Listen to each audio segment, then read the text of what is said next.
Nilinaw ng Department of the Interior and Local Government o DILG na dapat pa rin sumunod sa mga panuntunan sa loob ng piitan ang mga inmate na nanalo sa Barangay at Sangguniang Kabataan Elections o BSKE.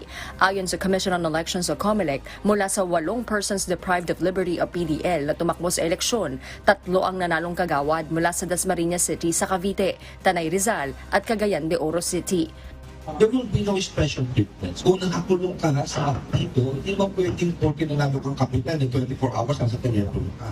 Ayon kay DILG Secretary Benher Abalos, pag-uusapan pa ng DILG at Bureau of Jail Management and Penology kung ano ang mga maaaring gawin ng mga bagong halal na PDL para magampanan ang kanilang trabaho sa paraang hindi anya maaabuso ang kanilang mga pribilehiyo.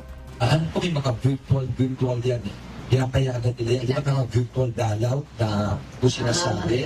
O siguro under the supervision, ano malay mo, may virtual ka, parang meeting ka, paano?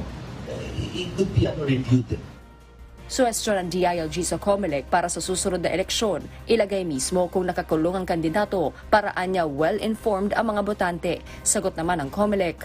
Definitely po alam sa barangay po nila na una kahit pa po hindi nagsasalita ang COMELEC na yung kababayan nila na yun, yung kabarangay kapitbahay nila ay nakakulong for whatever reason. Yung pong ating po Vulnerable Sectors Office po ay hindi rin nagkulang po doon sa kanilang campaign na meron talagang PDLs po na boboto. Merong PDLs po nakakandidato. At yan nga po yung sinasabi natin, ultimately nasa kamay po ng botante talaga kung sino po yung pipiliin nila.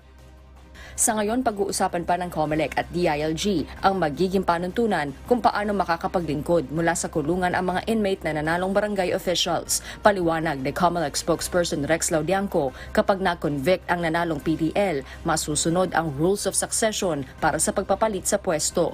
Kumpiyansa naman ng COMELEC na maayos sa 3 linggong maximum transition period na itinakda ng DILG ang lahat ng issues sa pag-upo sa pwesto ng mga bagong barangay at SK officials sa bansa. Harleen Delgado, UNTV News and Rescue.